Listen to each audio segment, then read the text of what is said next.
seja bem-vindo, seja bem-vinda. Podcast A Caça Talentos está no ar. Eu sou a Thaís Targa e eu ajudo você a encontrar o seu novo trabalho. E hoje a gente vai falar de gestão de emoção, neurociência, tudo isso junto e misturado para você aumentar a sua performance. Você precisa ver esse episódio. Eu tô aqui, ó. Tô afoita, vou fazer praticamente uma consulta aqui, ao vivo. Eu tô com o professor Júlio César. O professor, ele é autor do Inteligência Emocional em Gotas, é neurocientista e hoje ele vai abrir a caixa preta e a gente vai entender um pouquinho esse pudinzão de tapioca que tá entre as nossas duas orelhas, que é essa máquina mais sofisticada que existe e a gente precisa extrair o melhor que há do nosso cérebro. Professor, gratidão. Sei que a agenda de consulta está intensa, de aula, palestras, está viralizando aí nas redes sociais. Parabéns pelo seu trabalho e gratidão por você ter vindo aqui. Sei quanto a sua hora é valorosa. Obrigado pela oportunidade, né? Toda vez que a gente tem oportunidade de se conectar a outras mentes, a gente tem a oportunidade de melhorar o mundo que está ali do nosso lado. Quiçá um dia nós tenhamos um exército de pessoas em alta performance, com a vida super equilibrada e fazendo da vida o que ela tem que ser, né? Que a gente não veio pro mundo para arrastar corrente, a gente veio pro mundo é para tocar o terror, fazer o negócio acontecer aqui. Isso mesmo, essa é a ideia, ó. Vamos trabalhar forte para isso. Bora. E professor, como é que veio assim a ideia de estudar o cérebro? Da onde que veio? Como que você começou a construir sua carreira nesse sentido, com esse foco da alta performance também?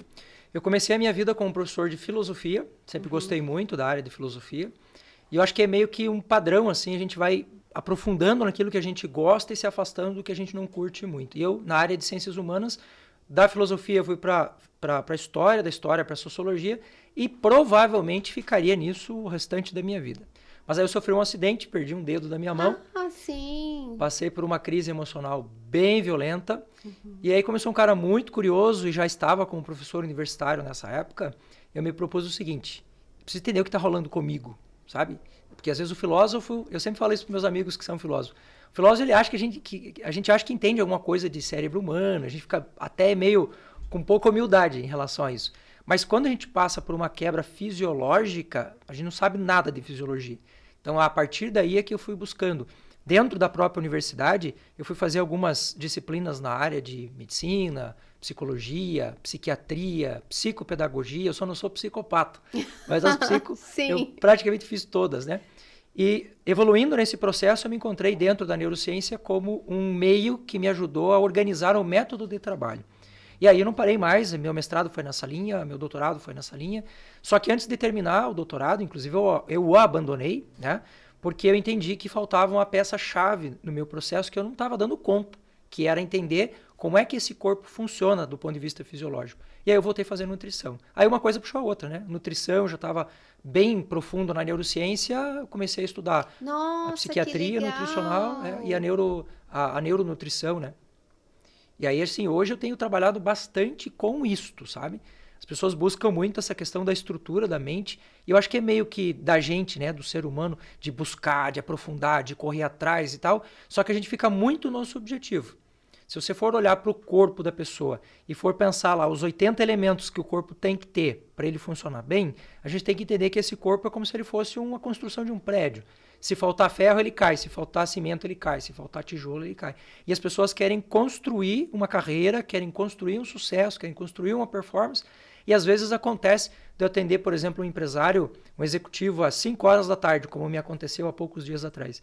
Aí você senta com o cara e fala, o que você comeu hoje? Ele fala, não, nem almocei ainda. Né? Sim. Aí o outro fala, não, mas eu nem durmo direito, eu durmo com o celular no quarto, eu isso, eu aquilo e tal. Então, hoje eu tenho focado muito nessa questão de olha para a base, olha para a fisiologia bem construída, sobra pouquíssima coisa para resolver na psicologia, na psiquiatria, na alta performance. É sério? Que às vezes a gente fica tão atrás de cura, né, para as feridas emocionais, vai para psicólogo, coach, e às vezes dá para resolver mais simplesmente através da fisiologia, da nutrição também, é isso, professor? Sim. Na construção da antifragilidade, né, Sim. A ideia do livro lá do Nassim Taleb, existe uma das chamadas leis lá, que é o efeito da trajetória, que diz mais ou menos assim: tudo aquilo que sempre funcionou tenderá a continuar funcionando da mesma forma. O ser humano é o único ser que inventa moda. Se você tem cachorro em casa e ele tem sono, dorme. Se o gato está em casa e tem sono, dorme. O ser humano é o único que de barriguinha cheia não está em paz. Você já percebeu isso? Você vai ver o seu gatinho, o cachorro, o cavalo, comeu, está em segurança, ele está em paz. O ser humano não, ele está viajando na maionese. Então, muitas vezes, a gente acaba criando monstros e nos tornamos escravos desses monstros. Por quê? Quando a gente diz, por exemplo, do uso do remédio, entenda, a química que há por trás disso, ela é importante muitas vezes.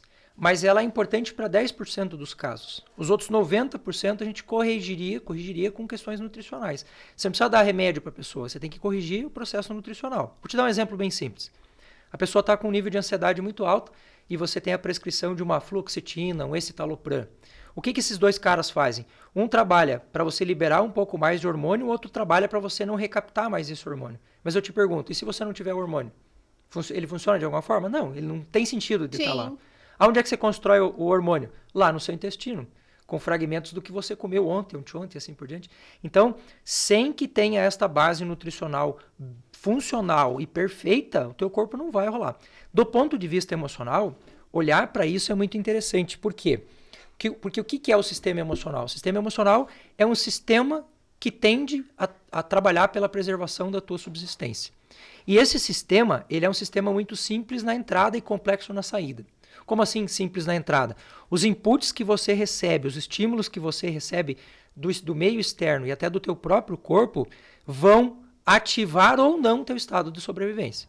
Ativou teu estado de sobrevivência, a emoção vai criar um processo fisiológico como se ela estivesse conversando contigo dizendo: querido, você não está bem, você está lascado, está na hora de parar. E olha como é que a emoção é interessantíssima nesse sentido. A comunicação emocional, ela começa com um pequeno desconforto. Então, quando uma pessoa sente, eu não estou bem, não estou bem, eu não estou bem, o que é isso? É o corpo dizendo, presta atenção no que está acontecendo contigo.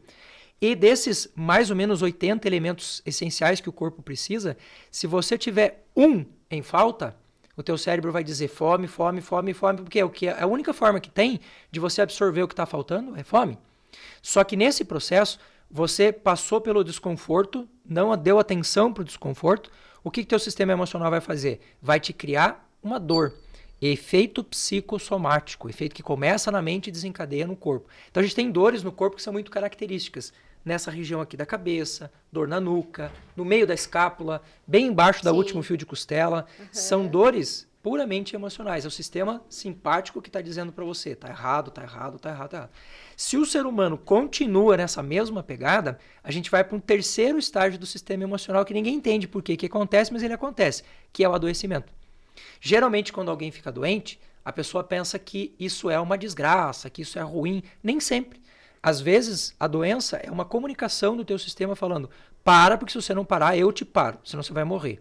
Então, quando a gente corrige o sistema nutricional, não tem por que ele entrar nessa pilha. Se você gasta muito no estresse e tem fadiga adrenal, por exemplo, e você tem um bom consumo de vitamina A, vitamina D, vitamina C, que são antioxidantes, esse estresse não vai acontecer.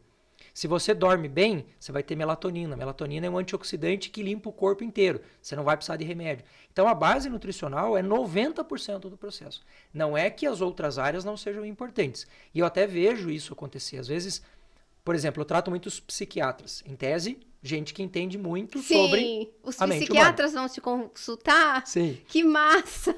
Mas Queria estar lá para ver. Pois é. Mas por quê? Porque a gente está acostumado na medicina tradicional a tratar o sintoma e não a causa.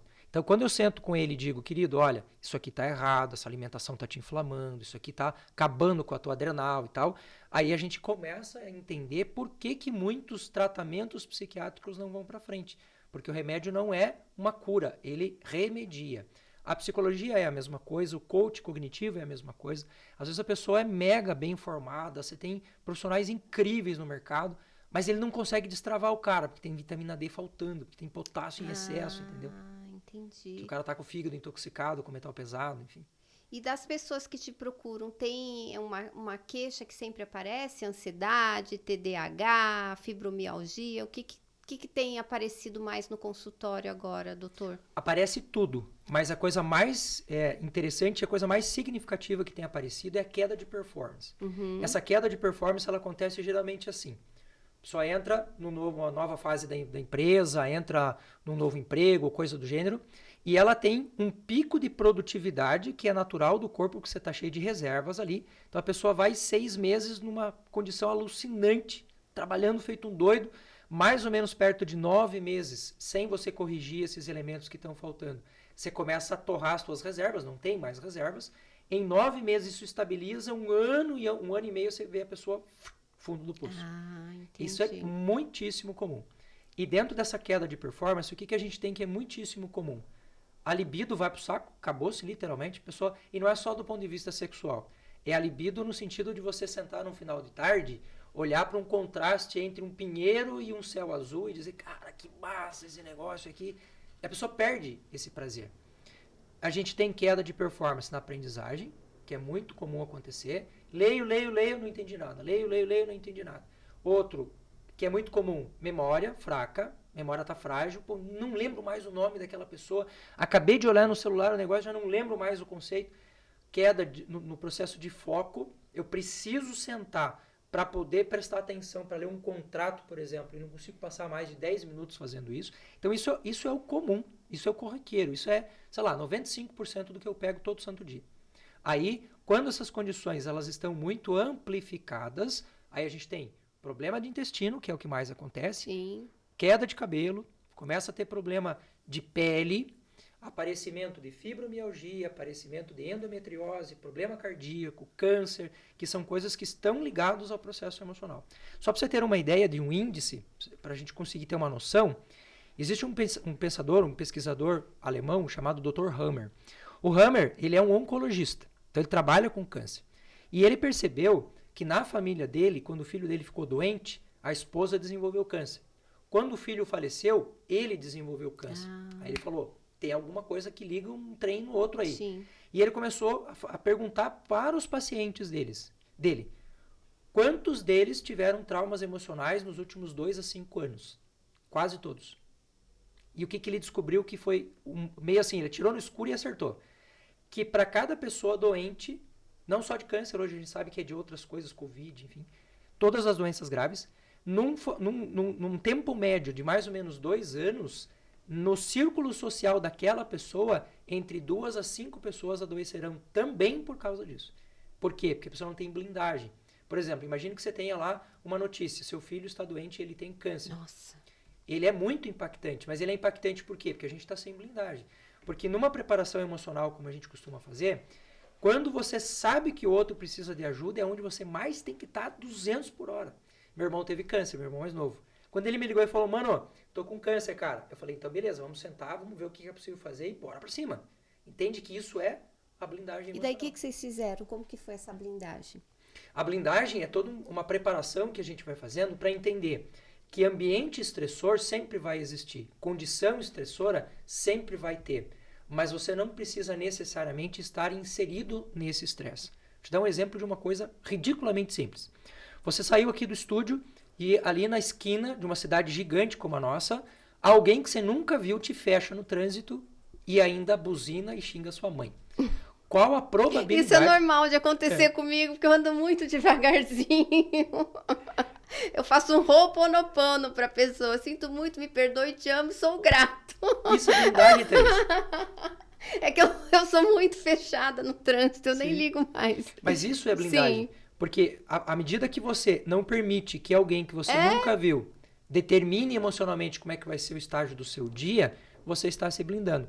O que hoje a gente vê muito nas empresas, e até teve uma situação icônica que aconteceu numa empresa comigo, que foi assim, quando você chega e faz uma palestra e tal, todo mundo te olha, é o palestrante. Mas quando você chega quietinho e ninguém sabe de nada, te tratam como qualquer pessoa. Sim.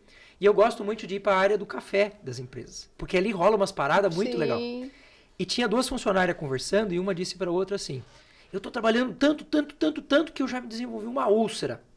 Aí já minha antena de nutricionista clínico já ligou, vou precisar ajudar essa menina. Sim. Só que para minha surpresa, quem estava conversando com ela, ao invés de dizer, puxa, que pena, ela disse, a sua sangra? Porque a minha sangra. Estavam competindo de ver qual a úlcera mais potente. A desgraça maior, entende? Sim. E as pessoas olham para isso como se isso fosse bonito. Sim. As pessoas dizem, eu trabalho, eu sou um workaholic. E fala isso de peito estufado. Eu falo, querido, você está se matando, parceiro. Nenhum sucesso na empresa, nenhum sucesso financeiro justifica falência na sua saúde, falência no seu mundo espiritual, na sua família. Não justifica. Por isso que, para mim, quando a gente trabalha alta performance, é produtividade. Quando eu trabalho alto performance, é eu em relação a mim mesmo no meu contexto de equilíbrio. Então, eu posso produzir muito? Posso. Até esta fase que a gente está gravando aqui, eu já produzi este ano 7 livros didáticos. 7 livros, professor? 7 livros didáticos. Meu Deus! Esse é o meu 15º. Eu estou indo agora para o 23º, 24º. Este ano, estou falando deste ano. Esse ano eu já viajei, eu já fiz palestra, eu sou professor de duas universidades e eu durmo cedo, faço exercício todo dia. Se você falar para mim que não dá para fazer, eu vou dizer, vai lá em casa para você ver como eu vou te mostrar. É que a gente cria muita desculpa para não fazer, ao invés de criar argumentos para fazer. Então a blindagem é muito isso. Esse problema não é meu, isso aqui, por que eu vou me envolver com esse negócio? Sabe? E daí isso não é uma coisa simples de construir, tipo, sentei aqui contigo e expliquei o conceito. Não, é prática, é constância, é criação de rede neural. No seu irmão, como que foi o processo? Não sei se você pode abrir dessa blindagem. Como que foi para a gente entender como que funciona? A primeira coisa que a gente faz num processo de blindagem emocional é entender um viés da neurociência que é muito interessante. Quando a gente entra num pico de estresse, o que o nosso corpo tende a fazer? Focar no problema. Isso é genético. Se você for pegar lá o cromossomo, você vai ver lá que entre o 9 e o 10 tem um cromossomo que faz a gente focar na desgraça. Por que isso é importante? Porque na natureza, se eu estiver de frente para o leão e ficar pensando, deixa-me pensar quais são as minhas probabilidades, eu virei cocô de leão. Sim. Já morreu. Só que hoje, os nossos gatilhos emocionais são mais intensos, mais constantes e são anacrônicos. O que quer dizer isso? Eles estão fora do tempo, eles são desproporcionais. Então, o que a gente faz no processo de blindagem emocional? Caiu para você, foca na solução. Eu treino os meus executivos para eles ficarem de uma forma extenuante, todo dia, foco na solução, foco na solução, foco na solução. Por quê? Porque a nossa tendência diante de um estresse é ficar no problema. Vou te dar um exemplo de vida. Você levantou para ir no banheiro, tá frio e chovendo, e você tá indignado porque você tá indo pro banheiro. 5 da manhã, no domingo, podia estar dormindo. Você tá indo pro banheiro, bateu a canela no canto da mesa. Você vai dizer o quê nesse momento? Foco na solução? Não. A pessoa geralmente fala palavrão, quem foi que deixou essa porcaria aqui, aquela coisa toda. O que eu ensino as pessoas a fazerem? Por que eu estou ganhando com isso? Por que isso aconteceu comigo? O exemplo da minha filha. Bateu a canelinha às 5 da manhã, essa história é real. E ela fala, papai do céu, obrigado por me lembrar que eu tenho uma perna. Ai, que Acabou linda. o ciclo emocional, entende? Resolvi o problema, foco na solução, vou lá, resolvo. No caso do meu irmão, foi exatamente isso que a gente fez. Quando ele soube da notícia, eu fui a primeira pessoa para quem ele ligou. Eu chamei a família e falei, queridos, é o seguinte, primeiro, todo mundo está proibido de chegar no tio e falar para ele, coitado. Por quê? Porque isso deprime as pessoas, isso é pior do que a própria doença às vezes. Segundo, ninguém vai perguntar se ele está bem. Por que não? Porque toda vez que você pergunta para alguém, você está bem, você está lembrando ele que ele estava numa pior. Então o que a gente faz? A gente olha para a pessoa e diz, eu estou aqui, tá? Cara, eu estou aqui, bora lá, vamos lá, agora é hora de somar esforços. E na minha casa, porque ele mora no interior, né? Sim. Ele veio para cá para fazer o tratamento e na minha casa eu comecei a identificar coisas da minha casa que fazem bem para ele. Por exemplo, meu irmão é engenheiro e ele foi morar fora, foi na China, foi na Alemanha e tal. E um dia ele voltou e ele falou, mano, eu não quero trabalhar mais com isso, eu quero voltar pro sítio. Então, o que esse cara tá dizendo para você? Trabalhar na terra é o que dá prazer para ele. É a motivação, é o estímulo movido pela dopamina, pela endorfina. Eu olhei pra ele todo lascado no sofá da minha casa, lá todo caidão. Falei, mano, você não quer fazer a horta pra mim? Você fala, pô, que irmão lazarento, manda o cara trabalhar. Chega no final do dia, o menino tá corado, feliz, ele me apresenta, olha que coisa linda, olha, eu mudei isso daqui, eu mudei aquilo lá. E este viés que a gente usa muito na neurociência de mudar a via hormonal do que está acontecendo com o cara, é algo que a gente pode fazer todos os dias com um funcionário. Se você chegar para um funcionário teu e falar assim, querido, você está atrasado de novo, você criou um inimigo. Ele não te ouve mais, ele vai te ver como inimigo. Se você chamar esse cara no canto e falar, você é lindo, maravilhoso, você é top, você está aqui porque o teu trabalho te ajuda a resolver os teus problemas, mas tem esse negocinho aqui para a gente resolver. O que eu posso fazer para te ajudar? Você tem um parceiro. Pensa na palavra parceria. Par, dois na mesma cela. Os dois andando no cavalo na mesma direção. Então, quando eu crio esse viés, eu mudo o viés do que está regando o cérebro desse cara. Exemplo da vida real. Você vai comprar uma TV. Ela custa R$1.000. Você não tem R$1.000. Então, você junta R$1.000. Você vai 100, 200, 300, 400, 500. Virou um game. Virou para você uma competição. A hora que você compra a TV, é um prazer incrível comprar. Portanto que hoje, um dos maiores prazeres que a gente tem é justamente comprar. Uhum. Você não pensa no dinheiro que você colocou ali. Você só compra. Quando você vai comprar a TV a prazo, e você vai pagar a parcela depois, entregar duzentão na mão do cara de parcela, dói demais da conta. Por quê? Porque não é mais dopamina que está regando aquilo. O que está regando aquilo em você agora é cortisol, é adrenalina, é dehidroepiandrosterona, que é o hormônio do estresse. No dia a dia, a gente faz isso o tempo todo. Para pensar assim, ó, quem está escutando a gente agora. Vou fazer uma pergunta para você entender o que eu estou falando. Se você tivesse hoje o dobro do que você agradeceu ontem, o que você teria mais na sua vida hoje? Um monte de gente olha para mim com a cara de desespero, falando que eu não teria nada. Porque eu não disse obrigado para nada ontem. E o que é essa conta emocional? É você começar a olhar esses pequenos elementos do teu dia a dia e falar, cara, olha que massa, eu tô aqui com a Thaís agora, tô 100% aqui, o problema tá lá fora, tem dificuldade, tem isso, tem aquilo, mas agora estou aqui, estou 100% aqui. Esse jogar-se 100% faz com que você não fique dividindo as tarefas do teu cérebro com outras coisas. Tem gente que não consegue parar 10 minutos sem olhar o celular. Mesmo que você trabalhe. As pessoas me falam muito isso. Mas, doutor, eu tenho que trabalhar com o meu celular. Eu falo, tá bom, mas você é escravo dele? Não. Estabelece 20 em 20 minutos. Você vai pegar o celular, combina com todo mundo. De 20 em 20 minutos, todo mundo olha o celular. Ou de hora em hora, você olha no celular. Mas não, a gente não consegue conter isso, né? Então, a gente vira escravo. Por exemplo, às vezes você está entrando no banho, você vai tomar um banho bem tranquilo ali. E você viu um problema que você tá sem roupa, que você não vai poder agir naquele momento. Só que o problema contaminou seu banho, né? Daí seu estado de presença no banho já não vai ser o mesmo. E depois você vai fazer isso talvez até no dia seguinte. Então a gente fica querendo resolver o que não pode ser resolvido imediatamente. Eu tô me policiando, apesar de trabalhar com a internet, para não ficar tanto no celular. E sentir que minhas relações melhoraram. Porque eu tô sendo mais presente com as pessoas que eu amo, que estão perto de mim, depois que eu aboli. Eu até brinco com o meu namorado, eu falo, eu trabalho na internet, fico menos no celular que você, né? Por que você tá aí olhando o aparelhinho toda hora? Porque realmente eu senti o quanto isso estava prejudicando a minha vida. Uhum. Tem uma pesquisa interessante da Universidade de Harvard. Eles são uma espécie de centro, assim, da área de psicologia. Surgiu lá uma boa parte do que nós conhecemos como psicologia positiva, enfim. Ah, sim. Leio todos os livros do Tal Ben-Shahar e tudo. Adoro psicologia positiva, estudo bastante também. Então, nessa linha da psicologia positiva, os caras fizeram uma pesquisa que foi assim, do 100% que você tem de energia agora, quantos por cento você gasta dessa energia no passado ou no futuro? E o que eles descobriram na pesquisa foi algo absurdo, porque a gente passa 90, se eu não me engano, o índice exato é em torno disso, 92% do tempo flutuando como uma poeira cósmica. Ou seja, eu estou preocupado com o passado, estou preocupado com o futuro e esqueci de viver o agora. E aí o que acontece? Não tem passado e futuro na vida das pessoas, só tem o agora. A única forma que tem de você olhar para o passado e ele ser útil para você é como experiência. Se você olhar para o passado e ficar arrastando corrente pelo que aconteceu, vai acontecer contigo o que um filósofo norueguês chamado Søren Kierkegaard chama de angústia. Você começa a recalcular as tuas rotas dizendo, se eu tivesse ido para A, para B, eu passei, ou ao invés de ter tomado essa decisão, e isto começa a tomar muito da nossa energia. Demais. E existem fases da vida que são fases biológicas em que isso se intensifica, como por exemplo entre 35 e 40 anos. Entre 35 e 40 anos é característico, geneticamente, a gente nunca passou muito desse tempo, então, entre 35 e 40 anos, a gente passa a reavaliar muita coisa.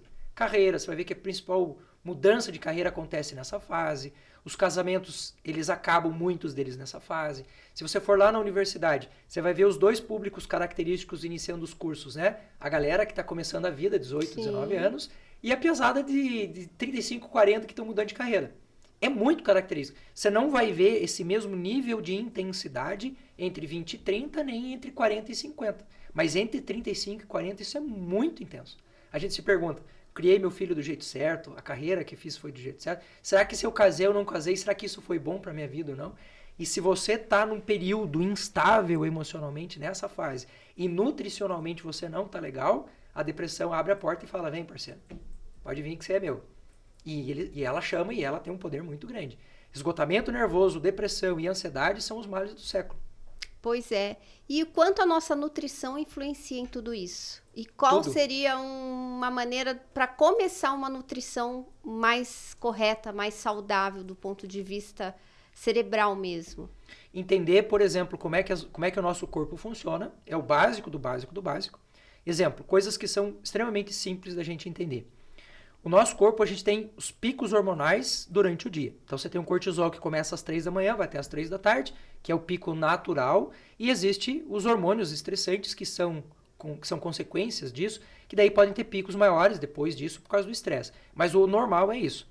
Neste período de 3 da manhã às 3 da tarde, você tem que estar comendo. Você precisa comer. Então, o jejum, por exemplo, nessa fase, ele é extremamente deletério para o corpo. Ele é ruim. Ah, é? Nesta fase, das 3 da manhã às 3 da tarde, não se faz jejum. Uhum. Se eu vou fazer das 3 da tarde até as 3 da manhã, ele é excelente. Ele deu origem ao prêmio Nobel do Yoshinori Ohsumi em 2016. Só que o que a galera pensa hoje? Que é só ficar sem comer, não é assim. Eu quando fazia jejum, ficava à noite e ia almoçar só, não tomava o café. Então não é benéfico. Não, essa fase da manhã é uma fase que é extremamente importante. Existem países do mundo que já estudam isso há muito tempo, como é o caso da Índia, em que os caras têm uma refeição às 10 horas da manhã, só, mais nada. Por quê? Porque ali é o pico da tua nutrição. Uma coisa simples que é fácil das pessoas entenderem. Tudo que é considerado que a gente mexeu de alguma forma, que a gente processou de alguma forma, já não é mais a nutrição do jeito que vem da natureza. Então, quando eu sento de manhã cedo para tomar um café, eu uso uma regra que eu chamo de regra dos 6, que funciona assim. Eu olhei para o meu prato, tem que ter 6 coisas diferentes, todo dia. 6 coisas. Então, eu tenho lá uma banana, uma maçã e uma pera, 3 frutas. Aí eu tenho uma castanha, eu tenho uma nozes e eu coloquei um ovo. Já deu 6. Pronto, simples assim. Quando eu crio essa estratégia da regra dos 6, a chance de eu não ter acesso aos nutrientes que eu preciso é muito pequena. Por quê? Porque você criou variabilidade ali na hora de comer. Outra coisa que é extremamente errado das pessoas fazerem, jantar. Eu escuto muito isso e o Brasil é muito característico isso. Por quê? Quem é que formou o Brasil? Pessoas pobres que vieram da Europa e que trabalhavam o dia inteiro e que precisavam comer de noite. E a gente criou uma ideia de que não dá para dormir com fome, que não dá para dormir sem comer porque isso é ruim para a saúde. Não é verdade. Se você não come à noite, você estará ganhando saúde. O teu corpo estará projetando um processo de mudança estrutural, matar a célula velha, limpar a toxina. Sério? Pode pular o jantar então, doutor? Deve pular o jantar. Oh, que delícia! Vou fazer isso, gente. E ainda não preciso lavar louça, não preciso ir no mercado, não preciso cozinhar, não preciso... Vai render, dá pra ler ainda nesse período. Adorei. Claro que cada caso é um caso. Às vezes a pessoa Sim. tem uma diabetes que não pode ficar sem comer. O sujeito está fazendo hipertrofia, então ele tem que fazer uma reposição. Mas na média, se você só tirar a tua janta e melhorar o teu café da manhã, você já tem uma mudança estrutural de vida muito grande. Muito grande. Frutas e verduras. Palestra que eu fiz ontem. Estava num público com, 200 pessoas. Não é falta de conhecimento, é falta de prática. Eu digo para as pessoas assim... Levanta a mão aqui, quem concorda que atividade física é importante. Todo mundo levantou, sem exceção. Quem concorda que fruta e verdura é importante? Todo mundo levantou a mão. Quem concorda que dormir bem? Todo mundo. Eu falei, agora mantenha a mão levantada quem faz atividade física 4 vezes por semana. Ficou 2 com a mão levantada. Agora, desses que ficaram com a mão levantada, quem come 5 porções de frutas e verduras por dia? Quem dorme antes das 10? Ninguém. Aí você fala, bom, não é falta de conhecimento. É falta de você entender que aquilo que todo mundo está falando, que funciona há trocentos anos, você tem que só colocar em prática. Aí, de novo, vem a frase que eu uso para todo mundo. Enquanto as tuas desculpas forem mais fortes do que os teus argumentos, você não sai do lugar. O dia que você começar a botar mais argumento do que desculpa, você não para mais. É diferente. Né? Então, a gente precisa começar a entender que essa questão da nutrição é comer comida de verdade, é ter variação e não em grande quantidade. Tem gente que acha que é prato de pedreiro que vai resolver. Não é isso. É você ter variabilidade. Tipo sanguíneo, um O e um B, que são mais ácidos. Eles vão fazer uma digestão mais rápida. Então, se eles comem a cada 2 ou 3 horas, não acontece nada, que é o que ocorre comigo. Eu mastigo o dia inteiro. E eu tenho 71 quilos. Entende? Então, se eu pego uma pessoa que é sangue A, ou uma Eu sangue... sou A positivo. O A e o AB, eles são sangues mais alcalinos. Então, o processo da digestão no A é mais lento. Então, você come lá um prato que tem macarrão, por exemplo. O O daqui a 2 horas tá morrendo de fome de novo. O A, às vezes, ele passa 2, 3, 4, 5 horas sem sentir nenhuma fome. Então, esse jejum durante o dia para esses tipos sanguíneos, show. O O e o B, se ficar, é o contrário. Se ele ficar sem comer, ele engorda. Porque daí tudo que ele come, ele absorve. Então, é um pouquinho de conhecer quem é você, como você funciona, em que estágio da lua nós estamos. Porque na lua cheia, o impacto no teu humor é um, quando você está na lua nova é outro. Isso não é nenhuma novidade. O mercado financeiro já usa essa estratégia desde a década de 70. Os caras lá dos Estados Unidos, da Bolsa de Valores, eles vão fazer o lançamento vão abrir, por exemplo, as ações de uma determinada empresa. Eles avaliam como é que está o clima do país naquele dia. Por quê? Sim. Porque ele tem impacto na hora da venda. Você vai vender um negócio que é específico de uma determinada cidade. Naquele dia está frio e chovendo. Não vai rolar. Você vai ter um péssimo negócio, muda, vai para outro dia. Você vai tomar uma decisão na segunda ou na sexta-feira de tarde. É diferente, você está mais cansado, você está mais estressado, você está pensando em ir embora para casa. Enfim, são coisas de conhecimento básico sobre fisiologia do próprio ser humano, né? Perfeito. Que qualquer pessoa pode fazer, aliás. E nesse sentido da alimentação, glúten, lactose, açúcar, como que você enxerga? São problemas quando você não está bem. Tá. Vou te dar um exemplo. Você vai comer uma proteína qualquer, uma caseína, que vem lá do leite, por exemplo. Essa proteína, ela é uma fita de aminoácido. Imagina um fio, ela está cheia de pontinhos. São os aminoácidos. O que uma digestão comum faz? Vai para o teu estômago, essa fita está toda enroladinha, você desnatura ela, você abre ela, ela vai para o teu intestino delgado, as enzimas picam ela em pedacinhos, você vai lá e capta, forma músculo, forma cabelo, forma pele. Se você, no teu almoço, resolver tomar água, você diluiu o ácido clorídrico, diminuiu o potencial de ação dele, já não é mais a mesma digestão. Toda enzima do corpo é termodependente, precisa de temperatura. O ácido clorídrico funciona perfeitamente a 37,5 graus com diluição baixa. O que a gente faz? Pega água com gás, gelada, e toma na hora do almoço. Por que isso é um tiro no pé? Porque uma proteína que levaria em torno de 28 horas a 30 horas para fazer uma digestão legal, agora vai para 72 horas. Nossa, a tudo mesma isso? Por Porque quê? você tomou água com gás junto? Porque pensa numa lógica que é ridiculamente simples. É lógica, tudo na vida é lógica. Quando você respira, o que você quer botar para fora de gás? Gás carbônico. Gás carbônico. Você quer respirar, você quer botar o oxigênio para dentro. Como que é o nome do gás que tem dentro de uma água com gás? Gás carbônico. Aí eu pergunto a você, é lógico botar para dentro uma coisa que o teu corpo tá louco para botar para fora? Não. Então ele vai causar para você um processo de acidificação do intestino delgado, principalmente, que não é legal. Lá no intestino delgado não pode estar ácido, tem que estar alcalino. pH tem que estar em 8, 8,5. Tem que estar ácido lá no estômago. Então são coisas muito pequenas que a gente começa a botar na conta da caseína. Isso. Na conta do glúten. E não é. É água com gás, o refrigerante com gás, tudo Pior que tem ainda. gás. Pior ainda. ainda. Nossa, olha lá, gente. O refrigerante é pior ainda. O refrigerante, a gente tem um problema muito grave hoje que é assim. Quem que produz as enzimas que vão lá para o teu intestino delgado? Basicamente, pâncreas, o próprio duodeno, que é um pedaço que a gente tem no intestino delgado, e o fígado. Só que algumas dessas enzimas elas são específicas. Lipase para gordura, protease para proteína.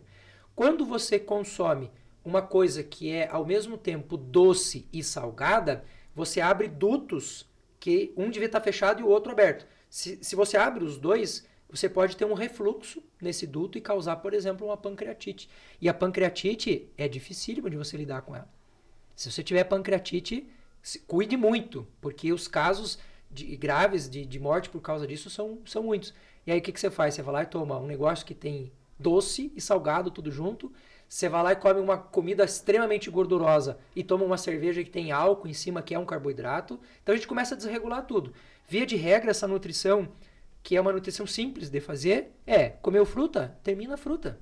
Você comeu carboidrato, termina o carboidrato. Você comeu a proteína, termina a proteína. Não fica fazendo essas danças malucas que a gente faz por aí. Né? Então, a gente no almoço, né? O cara tomou cerveja, aí ele comeu comida salgada, ele tomou refrigerante e fez o consumo de uma sobremesa, que é extremamente doce. Tudo assim, no período de meia hora. Sem contar que esse período muito curto de alimentação ele também é ruim, né? Porque uma refeição ideal para ter equilíbrio no corpo é em torno de 40 minutos. Ninguém mais faz isso hoje. É muito todo mundo raro. come, né?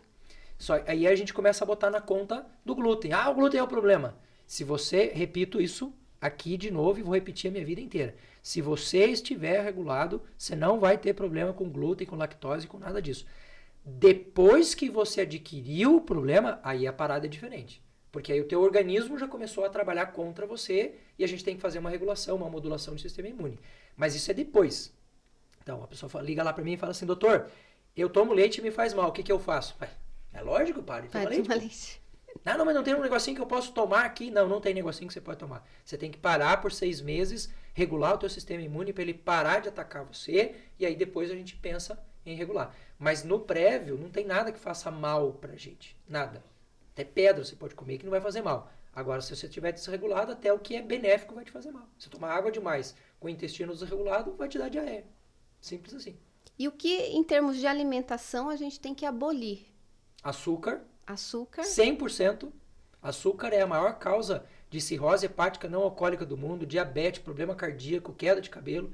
O açúcar é a pior desgraça que o ser humano já construiu até hoje. Eu tinha um professor que falava isso, eu prefiro respirar lá no cano de um carro do que tá tomando o açúcar, de tão grave que ele é. O açúcar é a pior coisa que tem. O segundo pior alimento que pode existir é tudo que é hidrogenado. Então você pega uma gordura hidrogenada que tem no sorvete, por exemplo. Nossa, agora tá quente, verão, gente, sorvete. Verdade. Se você olhasse e entendesse o que um sorvete faz no seu corpo, você não comeria ele jamais. Sob nenhuma circunstância. É a pior coisa que existe no mundo em termos de comida é o sorvete. Ele tem uma gordura horrorosa, ele tem um tipo de açúcar horroroso. O que você usa ali de aditivos químicos é pavoroso. Então, o que tem gordura hidrogenada é muito ruim. E quando a gente tem uma alimentação que é muito igual todo santo dia, você também pode ter problema intestinal. Por exemplo, você tem um fungo, você e todas as mulheres do planeta têm. Candida albicans. Uhum. A danadinha tá lá, é um fungo que não fede e não cheira. Ele tá quietinho lá. Se você der carboidrato para ele todo dia, ele diz, bom, já que a gente tem comida, a gente vai reproduzir. Por que não? E aí você começa a ter um problema, porque ele começa a formar um ecossistema paralelo dentro do seu intestino, que daqui a pouco está indo para sua garganta, está indo para o seu nariz para te dar uma rinite, está indo para os olhos, para o ouvido, para o sistema urinário. Ela não faz mal nenhum para a gente. Você pega um herpes zoster, ele não faz mal nenhum para você. Ele só vai agir se você estiver desequilibrado. Baixou a imunidade, o herpes, pum, estoura. Baixou a imunidade, Candida albicans estoura. Então, esse controle dessa nutrição em que a gente tem uma variação. Um dia eu comi arroz, outro dia não. Um dia eu comi feijão, outro dia não. Eu comi um ovo agora, posso comer um queijo amanhã. Esta variabilidade é o que você faria se você estivesse lá na natureza. Um dia tem maçã, outro dia não tem. Uma coisa que eu falo muito para os meus pacientes. Hoje a gente acha lindo e maravilhoso ir no mercado e comprar uma maçã que veio lá do Afeganistão. Você fala, não, mundo globalizado, que coisa bacana e tal. Para pensar comigo assim, ó. Neste clima, neste espaço, nessa condição, o teu corpo tem necessidades que no Afeganistão você não tem. Lá é quente, lá é totalmente diferente. Então, o que a natureza, o que a arquitetura divina que existe na natureza fez pra gente? Você tem no seu espaço o que você precisa para viver. Exemplo, no sul do Brasil. Tá frio, começa a pipocar a bergamota em tudo que é canto. Vitamina C. É o que você precisa no inverno, pra você não baixar. Aí o que a gente faz? A gente vai comprar fruta de outro lugar. Não é que não seja interessante fazer isso. Entre comer e não comer nada, eu prefiro que você coma. Mas a gente precisa começar a entender que aquilo que está à nossa volta é o que o nosso corpo está precisando naquele momento. O momento que a gente está gravando agora é o momento de maçã, é o momento de amora, é o momento que você tem pêssego, que você tem ameixa. E é isso que o teu corpo está precisando agora. Ele está precisando de tanino, ele está precisando de antioxidante, porque o calor está aumentando, enfim. Você sai daqui e vai para o Nordeste. No Nordeste, você tem outras frutas. Come as frutas do Nordeste. Você vai para São Paulo, é outro lugar. Então, se a gente só olhar para a nossa natureza, fazer o que a minha avó dizia, né? Tomar vergonha na cara e olhar para o lado e falar assim, Sim. O que está rolando aqui do meu lado? Se eu só fizer isso, eu já sobrevivo melhor. Só que a gente vai conversar com as pessoas. Hoje mesmo eu atendi um paciente que ele falou assim, perguntei para ele, né? Você come fruta e verdura em que proporção? Ele falou, não sei nem o que é isso. Aí como é que eu desinflamo um cara desse? Tem remédio para isso. O remédio pode baixar o potencial, mas ele vai voltar a inflamar amanhã de novo. Então olha para a natureza o que tem à sua volta. Ah, doutor, e suco natural? Tem pé de suco natural na natureza? Não, então ele não é natural. Eles criaram isso como uma estratégia de marketing para vender uma fruta que ia apodrecer lá no campo e que agora virou suco que pode ser vendida por mais tempo. Uma das causas de cirrose hepática não alcoólica no mundo hoje é excesso de suco, porque ele tem muita frutose. A frutose vai tudo para o fígado. O fígado não funciona, você não tem usina de energia no seu corpo. Então, ao invés de tomar o suco, coma fruta. Só isso. Então, é uma coisa muito lógica. Olhar para o seu lado e ver o que está rolando e absorver isso. Então, o ideal é não ter bebida com a comida mesmo. Você se concentra na comida. Eu aprendi isso. Que diz que a gente não pode esperar o sabor ou a gratificação na bebida, né? Na comida. E desde então dou umas escorregadas, mas nessa parte acho que estou bem. E o que mais? O que a gente pode fazer para melhorar o foco, a memória, a atenção, a concentração? No cérebro, o ser humano é o bicho na natureza que tem o período de infância mais longo de todos. A gente vai infante até os 21 anos de idade. Bom, por que é assim? Porque o ser humano nasce parco nos seus instintos. A gente não sabe muita coisa a gente sabe pouquíssima coisa, diferente do gato, do cachorro, do cavalo, que sabe tudo. E a gente precisa aprender a viver. Só que para poder fazer esse processo de aprendizagem, a gente tem que criar, estabilizar as nossas redes neurais. O que a gente tem que entender em termos de ser humano? O ser humano que está no século XXI, ele foi programado nos 200 mil anos que vieram antes dele. Então eu não posso olhar para o mundo de hoje e pensar que porque eu estou aqui, eu sou moderno. Não. O seu corpo é pré-histórico, você é analógica ainda. Então, quando eu pego alguém que é sangue do tipo A, por exemplo, o sangue do tipo A, ele surgiu no período em que a gente estacionou e começou a ter agricultura. Então, a forma dele trabalhar é diferente. Um sangue do tipo A, eu posso tirar a carne dele que ele não vai ter problema nenhum. É verdade. Se eu tirar a carne do O, eu vou ter problema, porque ele é um caçador nato. Se eu tirar a carne do B, eu vou ter um problema. Então, eu preciso olhar para essa natureza. Esses poucos padrões naturais que a gente tem, que vêm com a gente ainda altera no nosso dia a dia. Vou te dar um exemplo. Você sentou para comer agora. O que é que te dará satisfação? O que é sacietógeno para você? Um hormônio chamado leptina.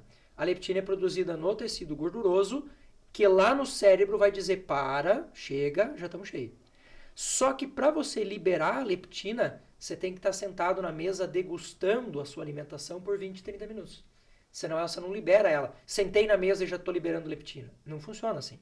Os testes que a gente tem, os estudos mostram. Se você pegar um prato, né? Um exemplo do que os caras fizeram.